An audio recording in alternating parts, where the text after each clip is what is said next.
Well, look at that. That is Frank Cepatini in that beautiful Camaro. I'm looking for grid sheets in here. Hold on a second.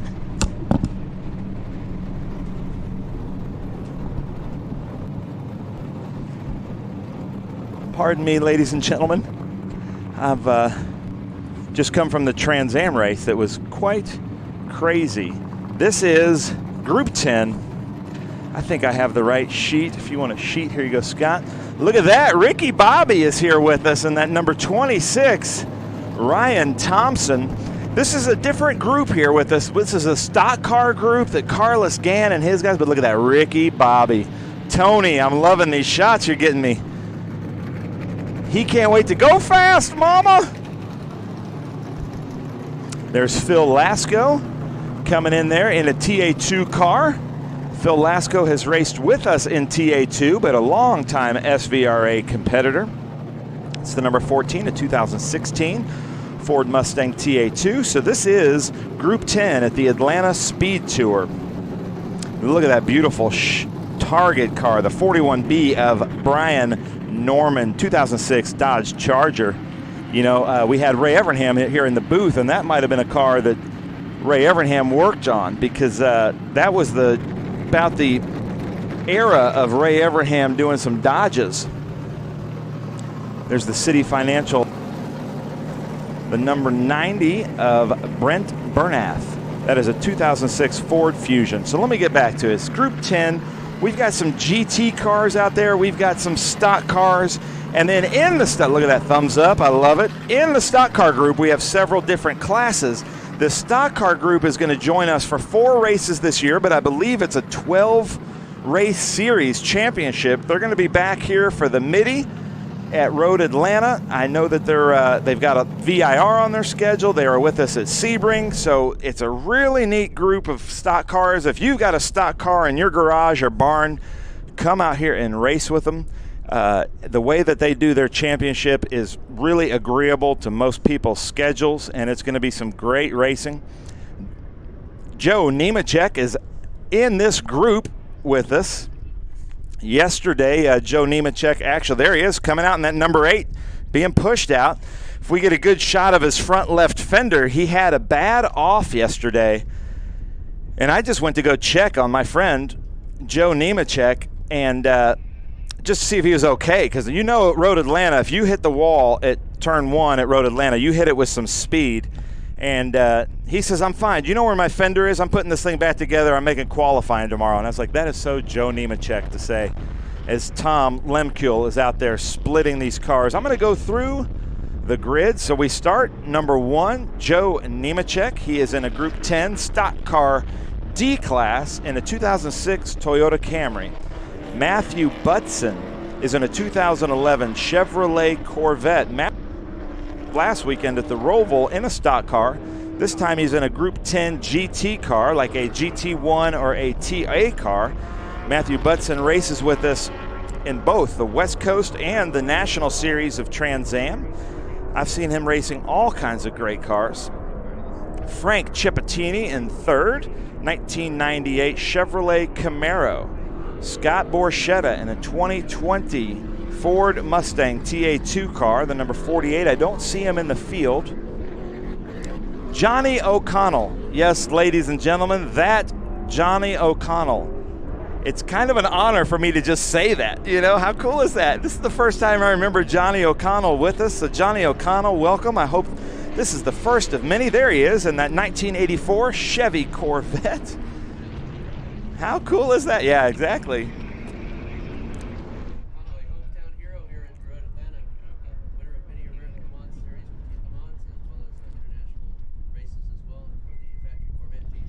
Yeah, Ryan Thompson is in 6th, 2006 Chevy Monte Carlo. Phil Lasco in that 2016 Ford Mustang TA2.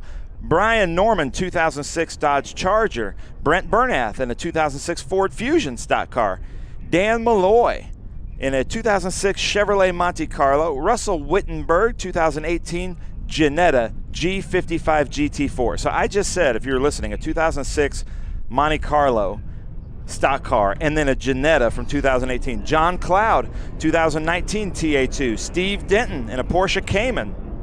Carlos Gang car in the field, a 1987 Ford Thunderbird. Alan Davison back with us in his Panos GTS. Tom Kopczynski in a Porsche 718, and Joseph Rizzo. Scott, I'm sorry about that. Tell us about Johnny O'Connell. I didn't have your microphone on. Oh, that's okay. Johnny O'Connell, what else would he drive but a Chevrolet Corvette? Hometown hero here in Georgia. I'm going to interrupt you, though. Sorry about that. We're going to get to him, but here comes a green flag, and they're coming down to the flag slow, just like Joe Nemechek likes it. Here he comes. There's Joe Nemechek there on our left.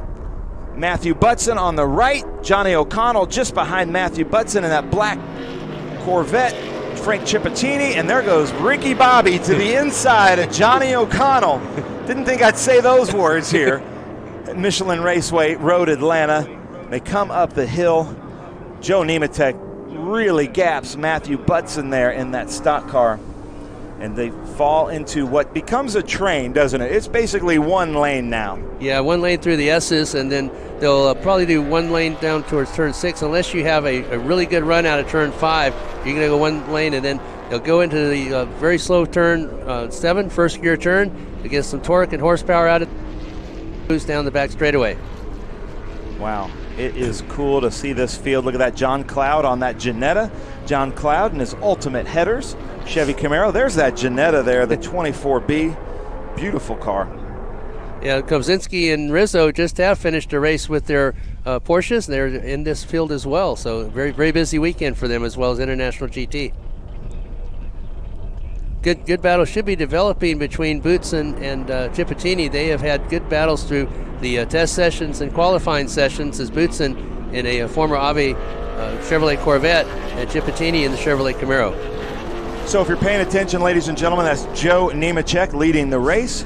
His son, John Hunter Nemechek, is going to be racing today, I believe. And here he is. Look at that in that Toyota Camry. This is where he did it all wrong yesterday. He worked through the night to get it. Look at, he slides it. Look at that. Front row Joe hanging it out. I love it. Yeah, Joe Nemechek has started more NASCAR races than any other driver in NASCAR history. He passed Richard Petty a couple of years ago. Over 648 NASCAR division starts. That's unbelievable. It is unbelievable. And Joe, I'm sure that he was upset with himself. I don't think it was anything mechanical with the car. I think he just made a mistake, and he went off right after he had set the fastest lap in the qualifying session number 1 yesterday afternoon. And ladies and gentlemen, I got to clear something up too. You might be thinking he got out of the car, went to his hauler, and said, "Hey guys, fix it." No. When I saw him to check on him, he's under the car hammering something, telling me to go find his fiberglass front fender. He's fixing this thing himself. He's got the welder out. He's his crew chief, driver, and mechanic all in one. You want it done right, do it yourself, right? That's exactly right. And there's Matthew Butson. I met Matthew Butson a few years ago with the Trans Am Series West Coast. He ran the TA2 car with us in Portland.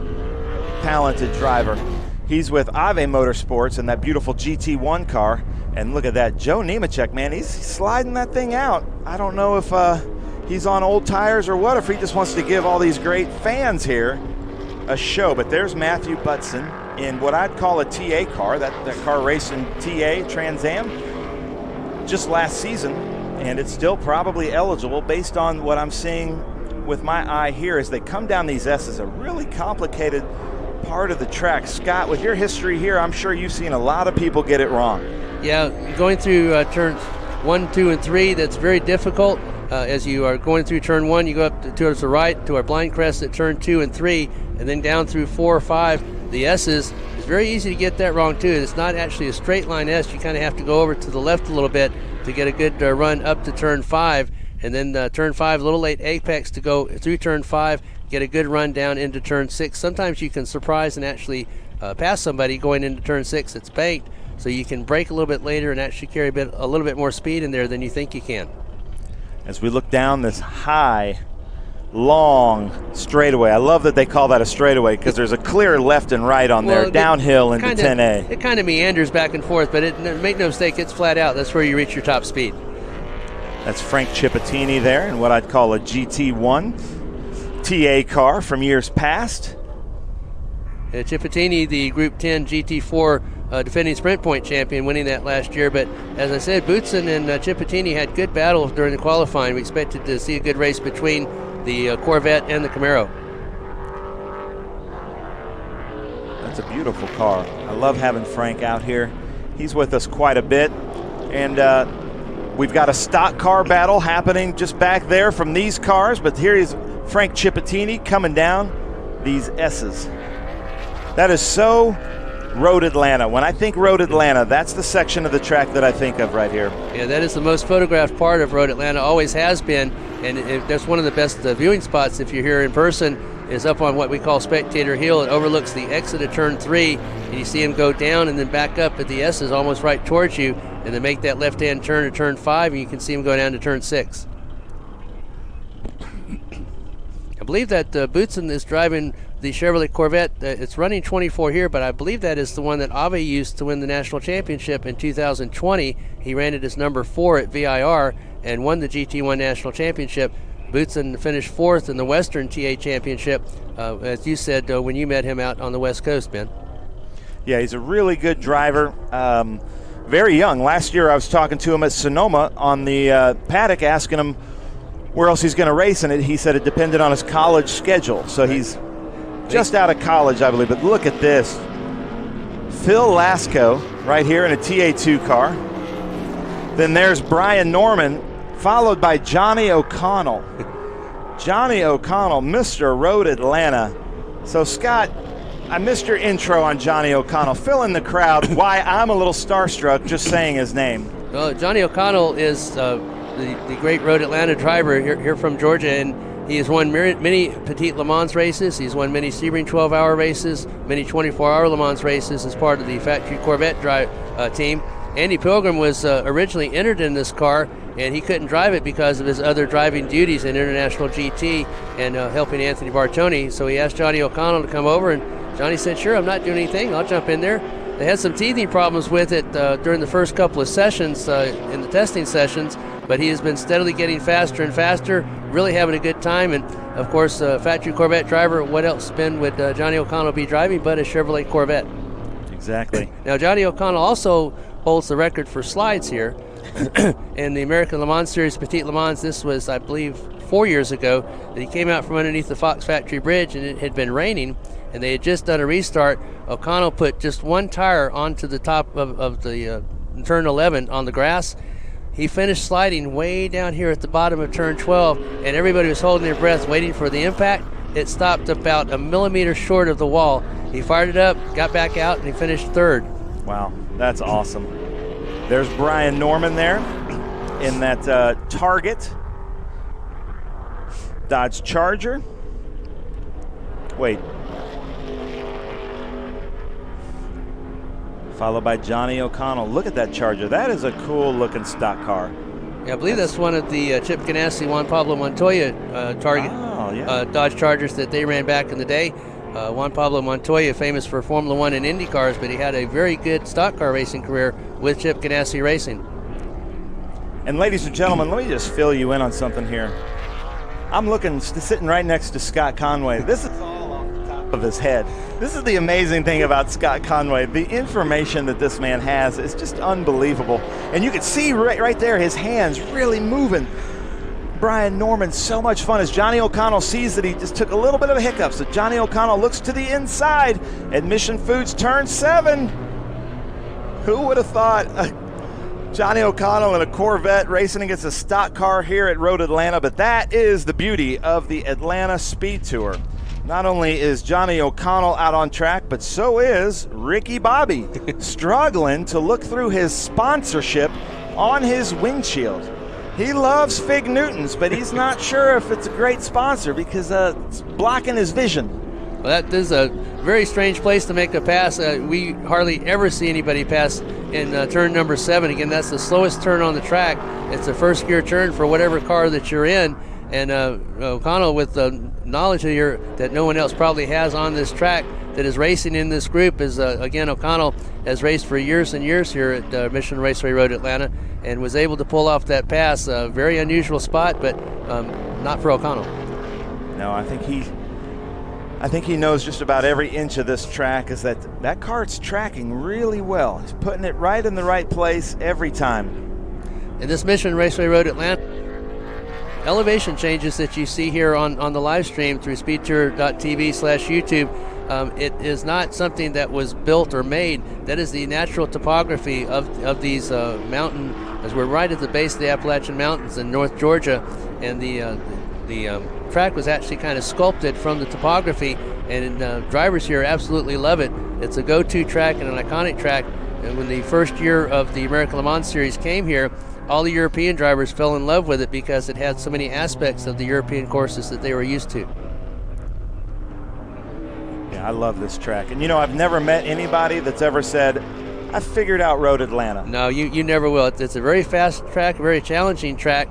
Again, it is famous for high speed because of the straightaways, but it also is famous for its technicality of turn one, a reducing radius turn, where just as you need more track out room, you have none. It has blind corners, it has off-camera corners, it has high speed, high braking, low braking, and unusual for a track of this length and a track that is like this. It has several different passing zones. Usually on a track like this, there's usually one passing zone, but this has at least 2 or 3, turn 1 being one of them. Turn 6 and turn 10A are the 3 that usually people make passes in. Yeah, now there we are. There's Ricky Bobby in that 2.6, driven by Ryan Thompson, 2006 Chevrolet Monte Carlo. I was talking to Carlos Gann about this car, but true to the form, just like Ricky Bobby would have driven it, with that Fig Newton's sponsorship right there on the windshield. Not a bright idea, but making for a good show. Really fast driver there. Way to bring that out. That might be one of my favorite cars here this weekend. Well, Joe Nemechek, I believe, is trying to sail off into the sunset there, Ben. Joe Nemechek, who is going for his 5th win of the year. He won both rounds of the stock car division at Sebring, and then won both of them at Charlotte Motor Speedway, which you would kind of expect. He has a lot of experience there, but won both rounds there and is leading, and looks like he's on his way after a brief introduction with the wall to his Toyota yesterday, running very well today. Well, ladies and gentlemen, we are going to be monitoring our YouTube channel, SpeedTour TV. Leave us some comments if you have any questions, if you have anything you want to add to the commentary, or if you just want to tell us to be quiet so we can listen to this beautiful music. Anything you want, this is your chance to talk to commentators. I'm sure if you're a fan of motorsports, you've wanted to reach out to the commentators. I know there's a lot of experts out there watching. I'm not sure you're going to be able to stump Scott Conway, but please leave a comment and tell us who you're rooting for out there. Ben, I'm going to have to make you my agent. Here's John Cloud coming down in that TA2 Ultimate Headers. Beautiful number 41 car. Now here's a good problem to have, Ben. John runs a Ford Boss 302 Ford Mustang. He has an ex-Rusty Wallace Pontiac Grand Prix that he runs in the stock car division. He owns the number 4 that Wally Dallenbach Jr. will be driving in the Trans Am tomorrow, and he's out there in a Chevrolet Camaro. That's a great problem to have. Yeah, it is. And I've known John for many years, and couldn't happen to a better guy. You know, he loves racing. He and his wife Debbie are always out here, and even when they're not driving, they're supporting drivers like Jeb Burton. Right. They were one of the sponsors when Jeb Burton won Talladega last year in the Xfinity Series. So they just love motorsports. And Jeb Burton was driving for Debbie Cloud, and they co-drove together when she had her Ford Fusion. I'd like to wish Debbie well. She had an off at Watkins Glen that she broke a couple of ribs, and she hasn't been driving since, but we hope to see her back out on the SVRA Tour very soon. I think she will be. I got to tell a funny story about Debbie Cloud. Go ahead. So when Jeb got in her Camaro at VIR, she said, "Don't you expletive wreck my baby," and kind of threatened him. And he looked around like, uh-oh. And he came up to me later and goes, "I think she was serious." And I said, "Oh, no, she's dead serious." Yeah, she's serious. And he didn't put a wheel wrong, and they've been friends ever since.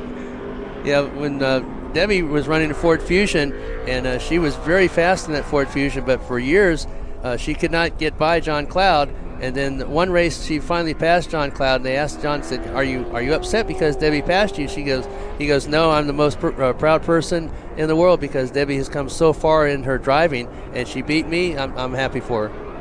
Yeah, they actually awesome. met at the racetrack. That's where their romance began. They were married there. That's awesome. Phil Lasco there in the TA2 car. It's great to have Phil Lasco with us.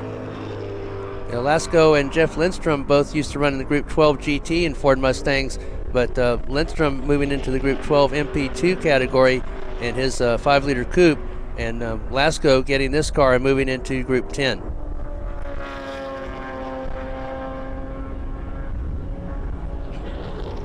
So we're looking down on the beautiful Michelin Raceway Road, Atlanta. Here at Atlanta, it's a windy day. I'm surprised that drone can stay so still. Here is a beautiful black.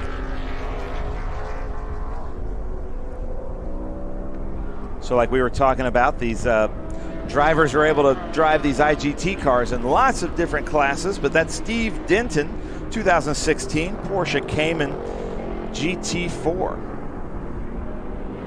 That's one of the great things about the International GT Series, which will be coming up next for their second feature race, is that you get a lot of track time there. You get a lot of track time with SVRA, especially here at Road Atlanta, as we have the International GT, the SVRA Run Groups, Trans Am 2 and Trans Am all this weekend.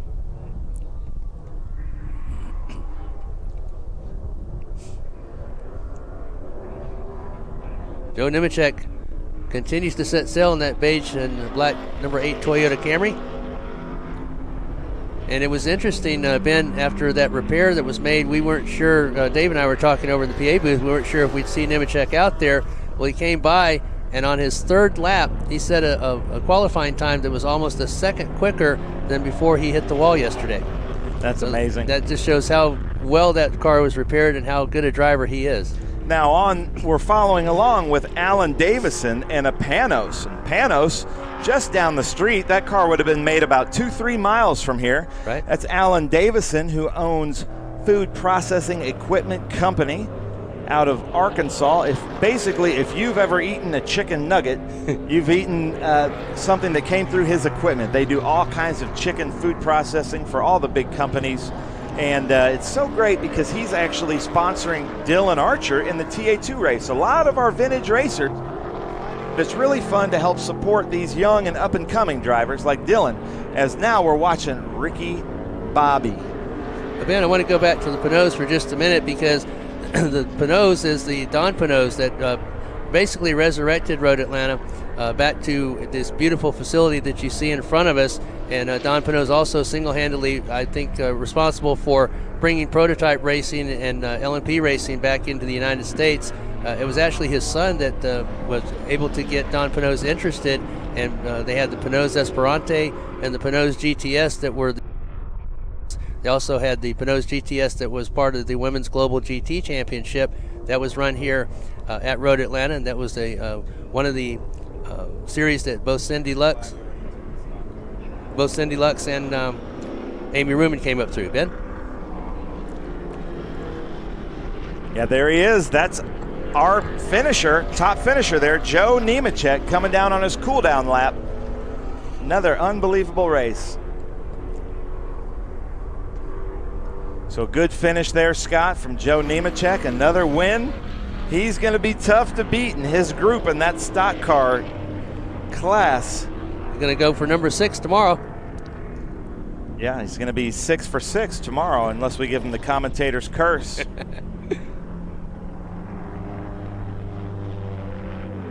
See if Matthew Bootson will be able to hold on to the Group 10 GT4 win.